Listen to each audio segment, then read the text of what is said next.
Well, hello everyone. I hope and pray that you're doing well. You can see the church behind me. The doors are open on this side and all the way through, preparing for another hot summer day. Got me actually thinking a little bit about Jonah.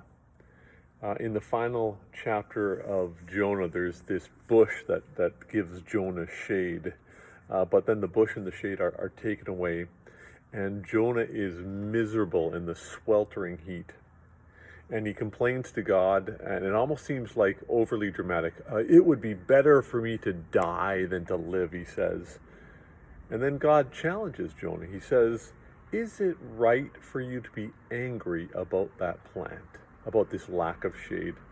And then God turns that anger about a plant and shade that Jonah has, God turns that anger into kind of an object lesson about Jonah's lack of concern for the people of Nineveh, the people to whom Jonah has been called.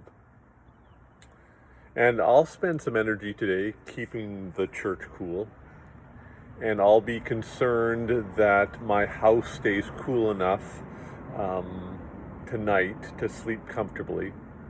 I might grab a swim today or find some shade. And I was thinking about how there's this advertisement years ago. It was a health campaign in Australia by the Cancer Council. And Sid the Seagull is wearing board shorts and a t-shirt and a hat. And there's this catchy jingle that he sings to remind folks about 3 easy ways to protect against skin cancer. You might remember them. Slip, slop, and slap. Slip on a shirt, slop on some sunscreen, and slap on a hat. I won't sing it to you, but you can look it up and find out, find Sid the Seagull. Anyways, I certainly should take care of myself in the heat, and you should too. But should I not also be concerned about others? To borrow that language that God uses, that God uses with Jonah, should I not also be concerned? I mean, I'm grateful that there are cooling centers, for those who are unhoused, and there's seniors that we should check in on in the heat. But does my responsibility just kind of end there? I really appreciate that years ago I found this. I've used it before.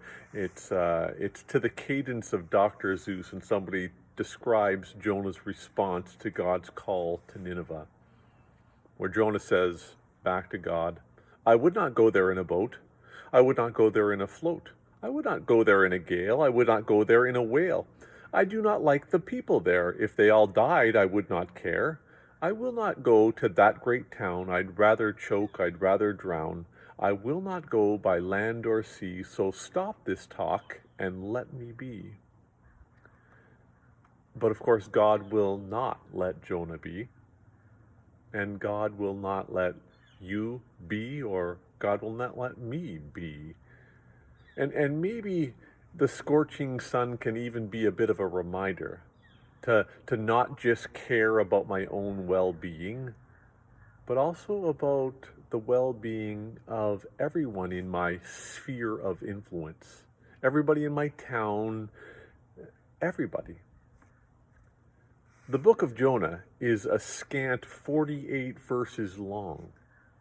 And here's how it concludes. It concludes with the Lord saying to Jonah, you have been concerned about this plant. Though you did not tend it or make it grow, it sprang up overnight and died overnight. And should I not have great concern for the great city of Nineveh, in which there are more than 120,000 people who cannot tell their right hand from their left hand, and also many animals? Should I not be concerned? The peace of Christ be with you all.